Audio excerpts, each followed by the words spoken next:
Hello everybody, and welcome back to East Memories of Celceta. You know what? It's been a while. Tickle away.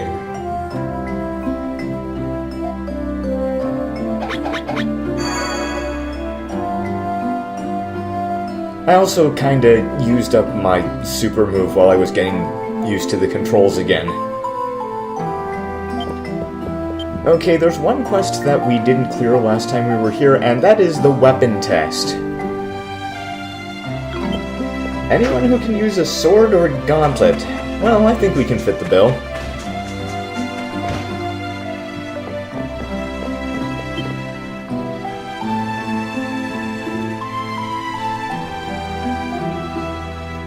Yeah, we're here about your, job posting.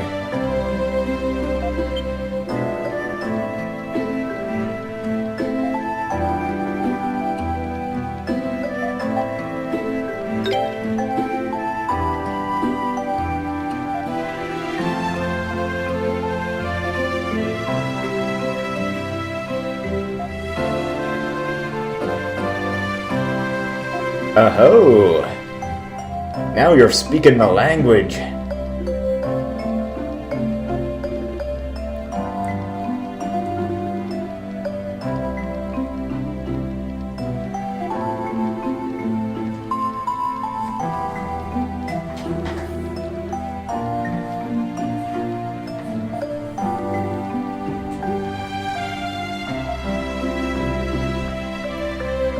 Oh, there's a catch, isn't there?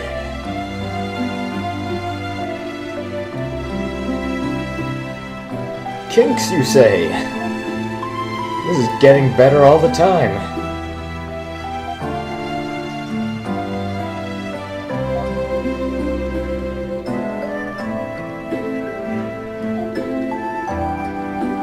Won't be taking the sword.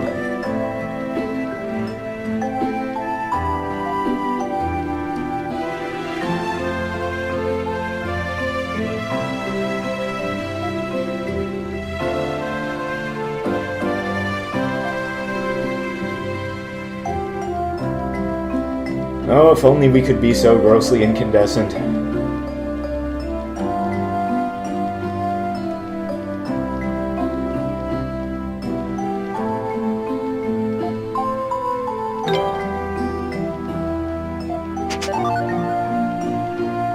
Oh, I don't like the sound of this. But we can lie.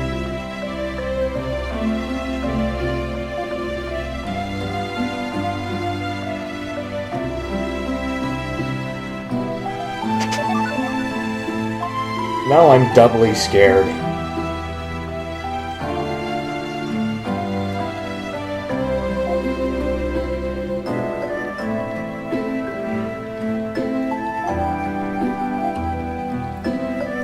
Thankfully, I know exactly where to find them.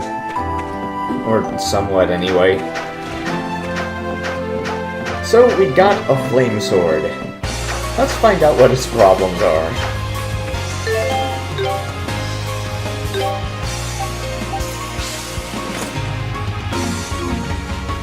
Oh, it's not doing much right now. Let's see what happens when we go into an actual battlefield. And flame on! Yep, it's a flame sword that sets Adol on fire. So one of the things I did off screen was get the Crimson Scale Charm, which prevents that from happening. And there are 3 of these weapon testing quests throughout the game.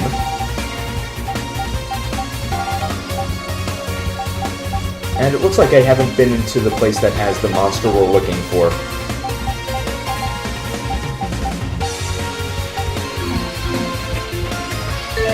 So there are 3 of these throughout the game, and one for each pairing of characters. One that allows you to select a weapon for Adol or Durin. Another that lets you select one for Karna or Ozma. And the third one for the final 2 characters that you get in the game. However, there is a rather large reward for completing all 3 of these quests. And the third weapon set is especially difficult. let's see if we can take out this guy. So far, so good. Can we do it? Oh, no, we can't.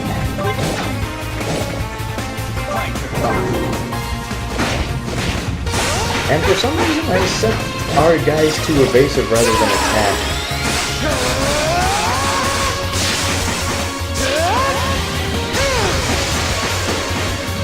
Well, that did not enough. Yeah, we're just gonna see ourselves out. And it turns out that I also went exactly the wrong way.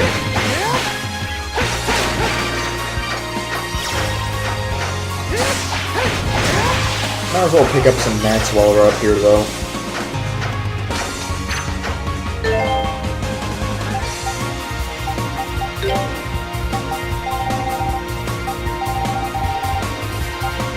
And just making sure that I have no idea what I'm doing.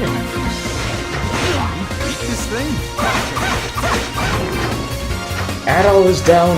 Redhead Zero is down.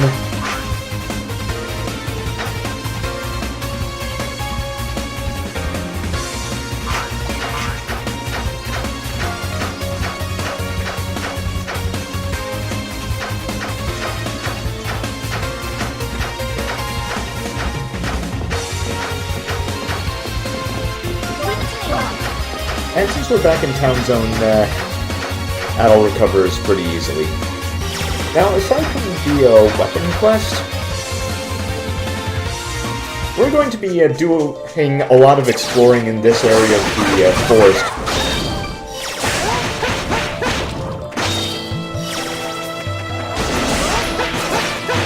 Because there's a lot of stuff here that I want to pick up before we move on.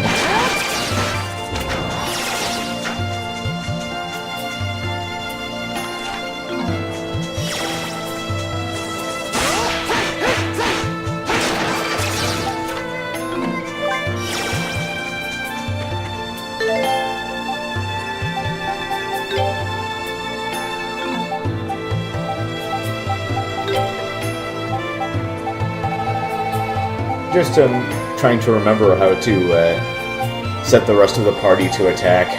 It's been a little while. Since this is mainly going to be an exploration video instead of really advancing the story, I think I should explain what kept me so long. First off, there's been a few things I've been busy with in real life, but that's not really the whole story. The second is that I've been playing a lot of Ys.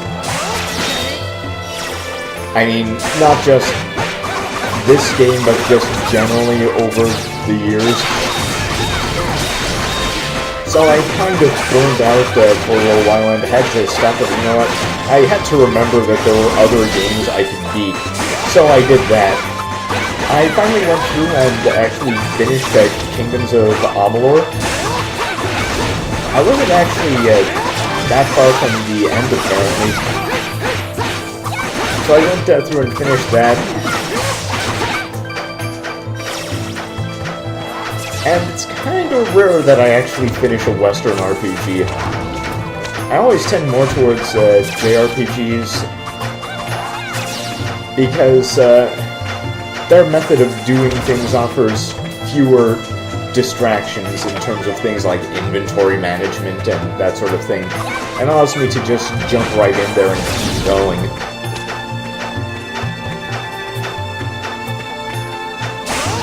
Even Dark Souls, one of the more grit-tastic Japanese games, doesn't really bother me that much with inventory management apart from equip load.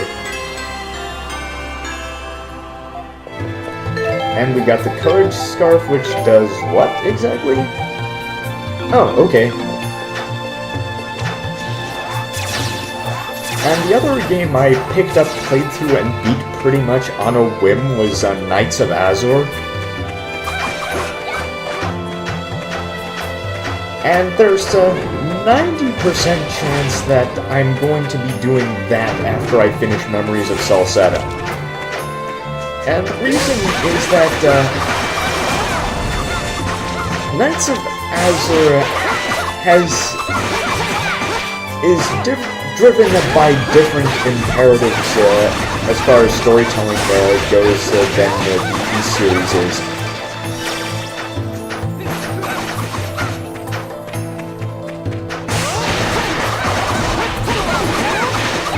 Because the E-Series, even nowadays,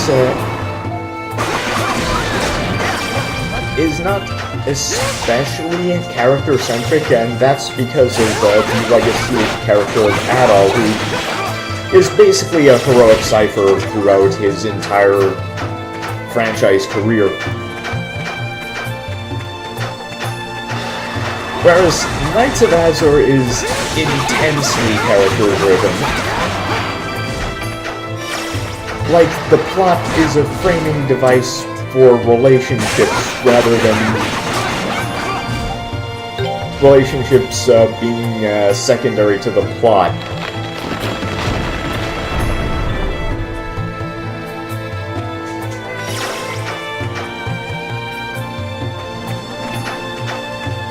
It's a game that tries to be governed by, I guess you would say, powerful feeling.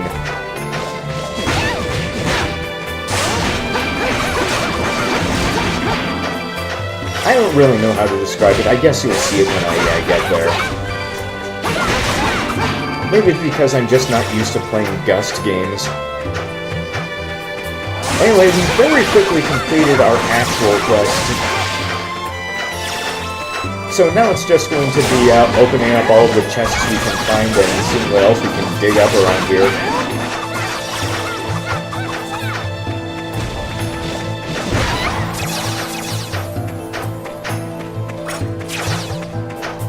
It's funny because I only really picked up Knights of Azure because Steam's refund process is so reliable. I've actually used it a couple of times myself.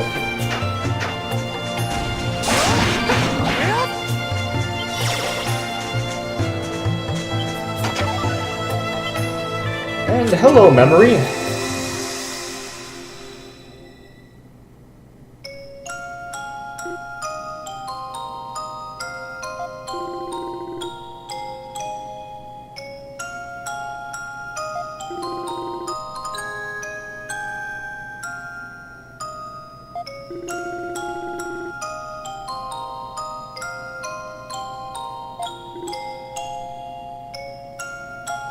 Oh, Tiny Adol will adventure.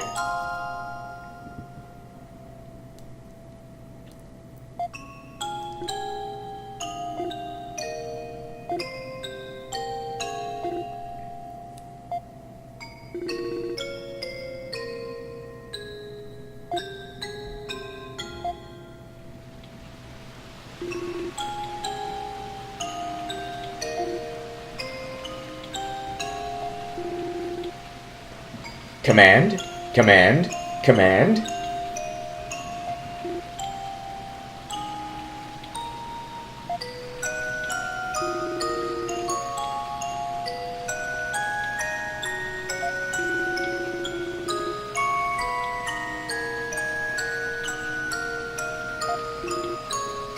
Oh, Adol, we live out in the sticks.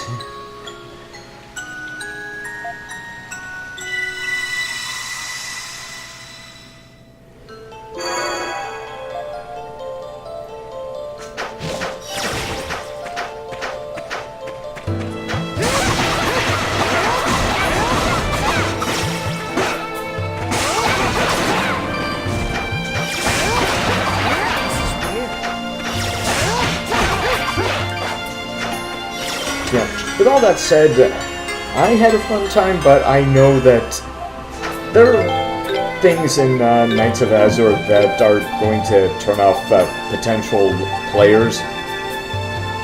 So I'm not really going to make people's decisions for them about that sort of thing.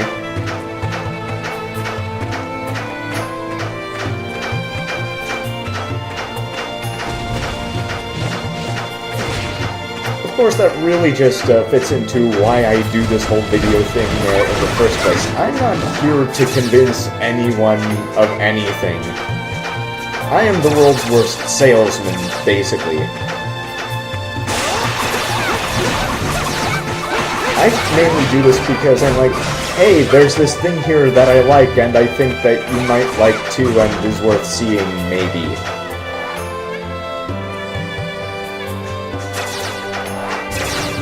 Or in the case of Lagoon, haha, look at this absolute nonsense.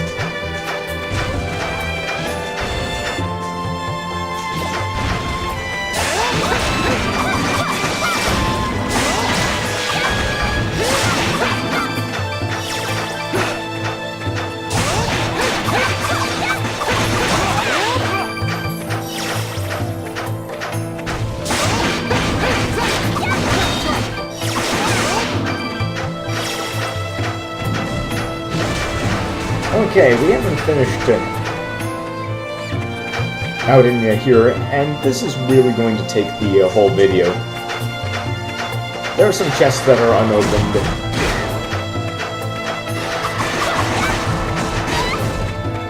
Now, one of the things I really appreciate about this game is that if you just don't want to deal, you can just dodge roll through an entire section and be perfectly fine, basically.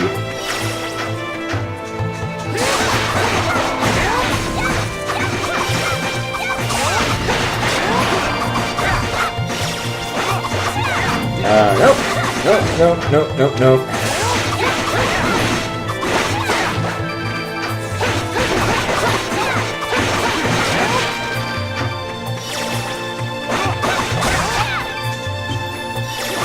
Yeah, another memory.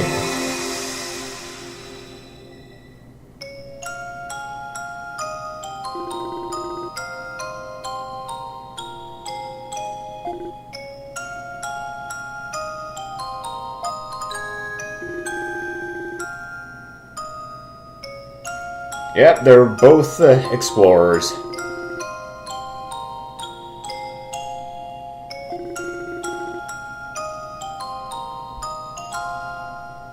Well, we've got time.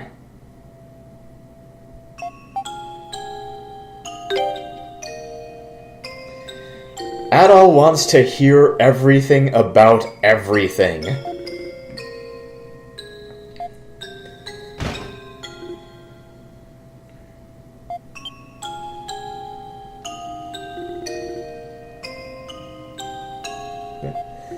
I like that they really emphasize that particular part of Adol in at least this Ys game.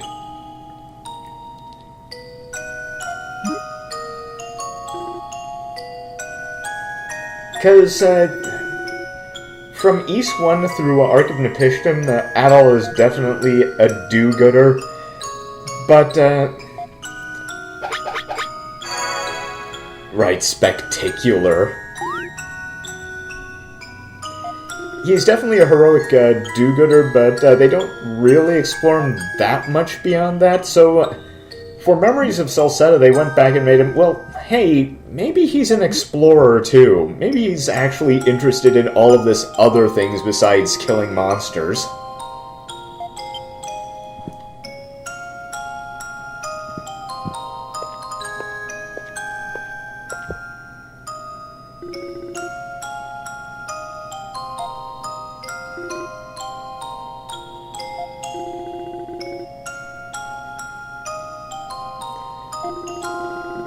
Yeah, once he starts talking, he never stops until you knock him flat on his ass.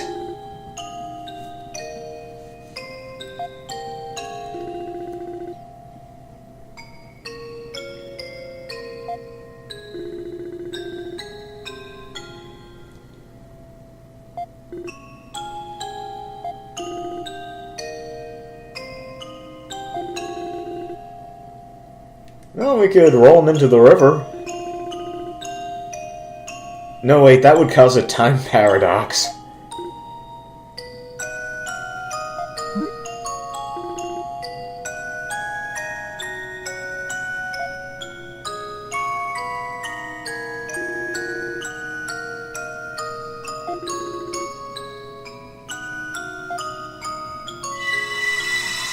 Please see your doctor if excitement lasts for longer than 24 hours. So anyway, because of the way things are at the moment, what I'm going to be doing is recording like a lot of footage ahead of time. I've already recorded the next 2 videos after this one, and I'll probably be doing more later. And then doing all of the other stuff, you know, actually doing commentary and so on after the fact.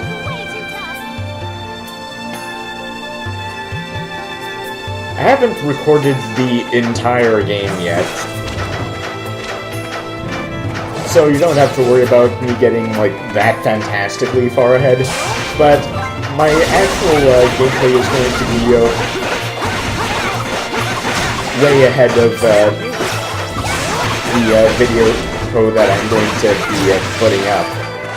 And that's because there are times right now where I feel like I'm under more real pressure to perform. So I'll just find a place to play where when there's a lull and do a lot of playing.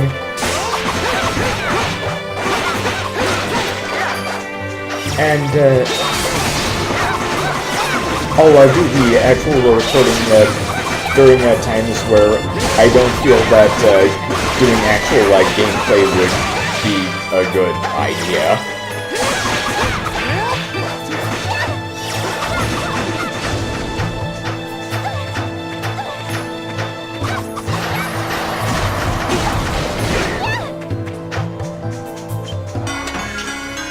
Ooh, that saves me some money.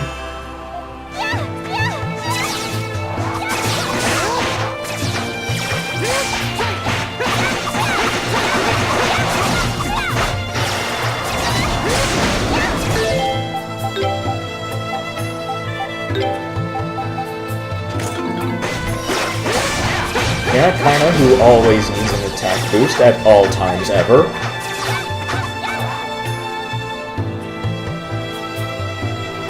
And just a couple more chests and I'm done out here.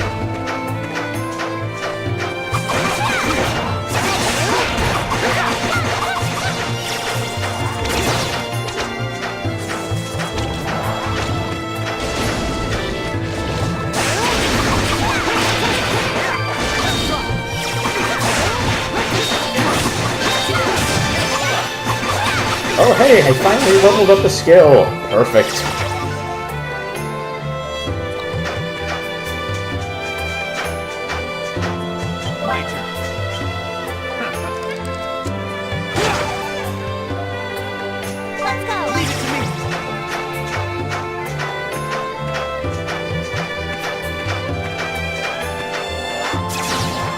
Well, all we need to do now is leave the forest and head back to town, and we can move on with our actual story.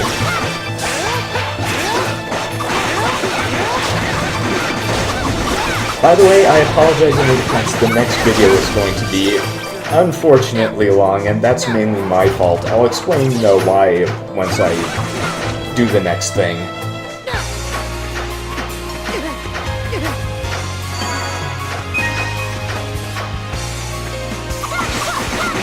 And this is the wrong way. How about that?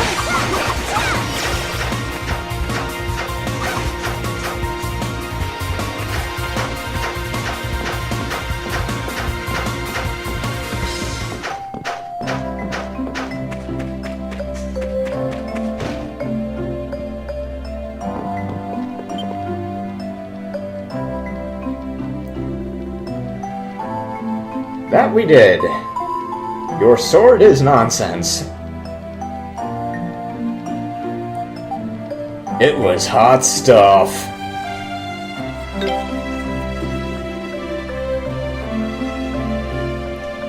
It's a skill of veteran adventurers.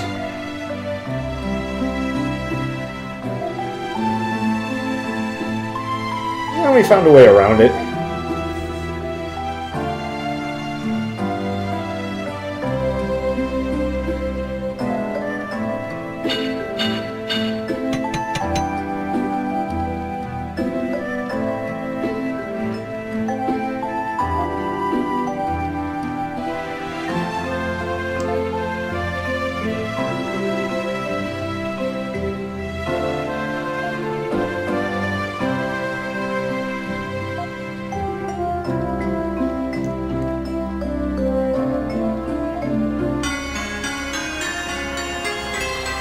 Thank you!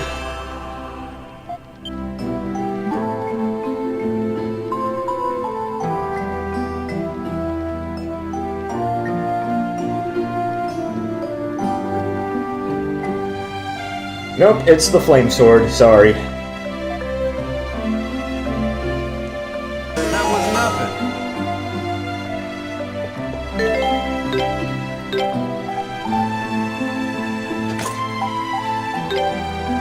And since the flame sword is now ours,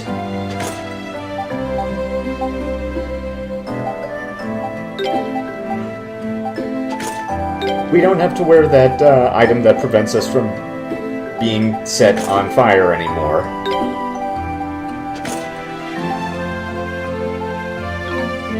And we also equipped Ozma, because we may actually be using him soon. I didn't use Ozma that much in my first playthrough. I always considered Karna to be the better pierce damage character.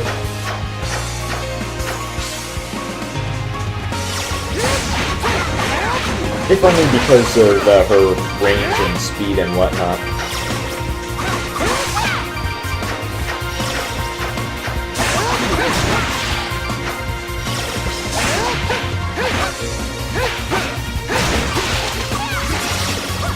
Plus, again, the prospect of playable Karna is one of the things that got me interested in this remake.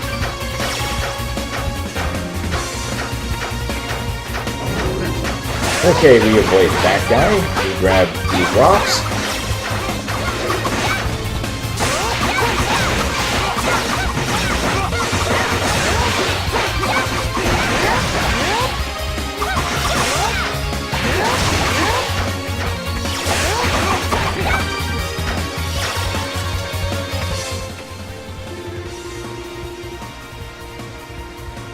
Oh.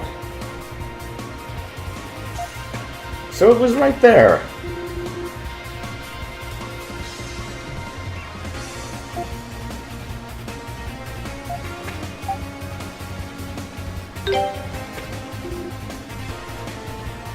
It's something.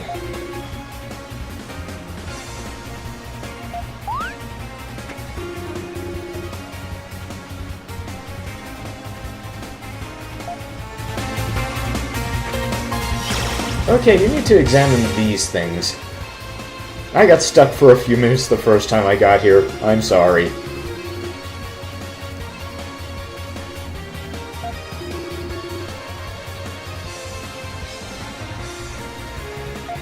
Oh yeah, it was in Adol's notebook.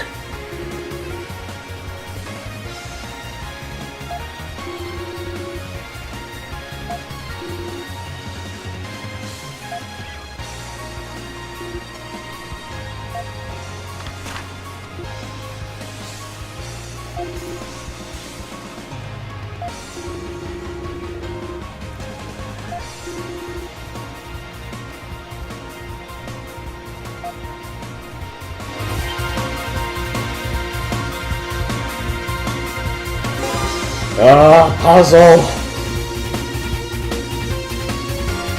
This is Lufia 2's revenge, I'm sure of it. In fact, there was a puzzle just like this one in Lufia 2. You had to solve it with bombs.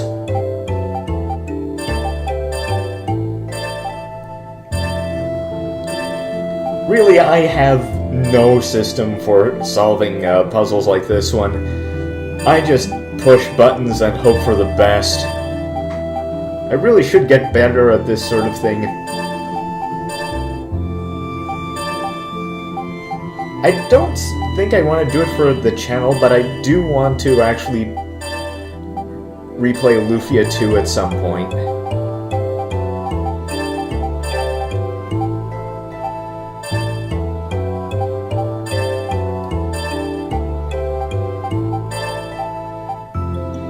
Because the regular Super Nintendo version is kind of a unique RPG in some ways.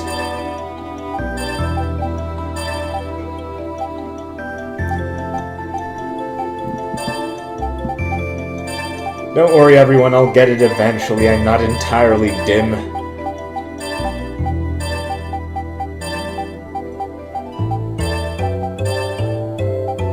Well, that can't be right.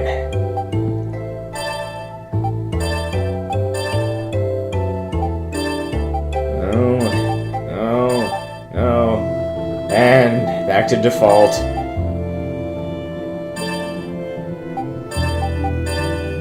Ah, there we go.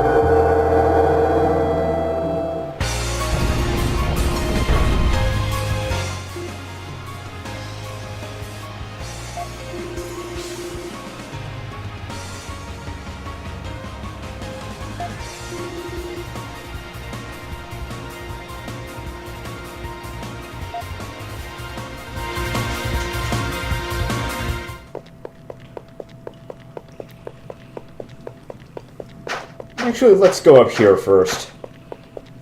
Oh.